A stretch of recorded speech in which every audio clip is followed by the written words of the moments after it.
श्री राम ने लंका विजय के लिए की थी माँ दुर्गा की आराधना। अश्विन मास के शुक्ल पक्ष में शारदीय नवरात्र का आगमन होता है। शारदीय नवरात्र के इस पर्व में माँ भगवती जगत जननी आदि शक्ति माँ जगदम्बा की कृपा प्राप्त करने के लिए उनकी सेवा तथा आराधना की जाती है। पावन पर्व नवरात्र में माँ देवी दुर्गा की कृपा सृष्टि की सभी रचनाओं पर समान रूप से बरसती है। यह नवरात्र पर्व ऋतु परिवर्तन के प्रतीक भी माने जाते हैं।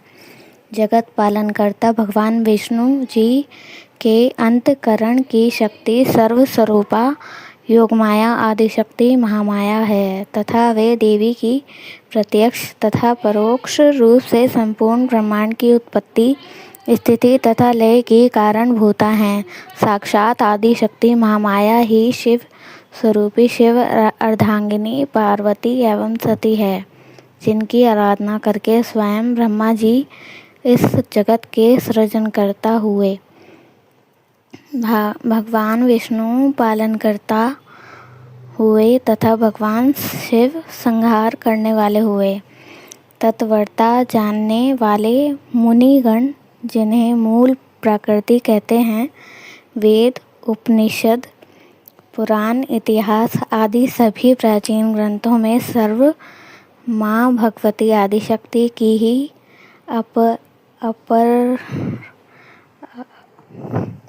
परंपरा महिमा की वर्णन है। श्री महादेव जी नारद जी को देवी पुराण में बताते हैं, यह मूल प्रकृति शुद्ध जगदम्बा सनातनी अर्थात जो मूल प्रकृति है, मूल प्रकृति स्वरूप जगत जननी जगदम्बा है, शुद्ध शाश्वत और सनातन है। वे ही साक्षात परम ब्रह्म हैं। शारदीय नवरात्रि में माँ नवदुर्गा के 9 रूपों की पूजा आराधना पाठ जप याग अनुष्ठान व्रत दुर्गा सप्तशती का पाठ इत्यादि माँ भगवती आदि शक्ति को प्रसन्न करने के लिए किया जाता है।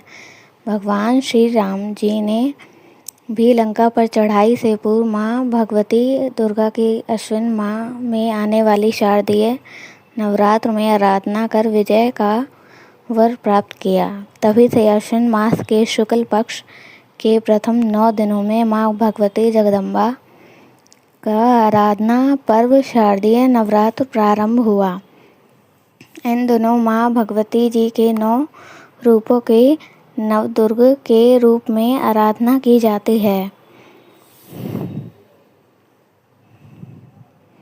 दुर्गम नामक राक्षस ने कठोर तपस्या कर पौराणिक कथा अनुसार प्राचीन काल में ब्रह्मा जी को प्रसन्न कर लिया।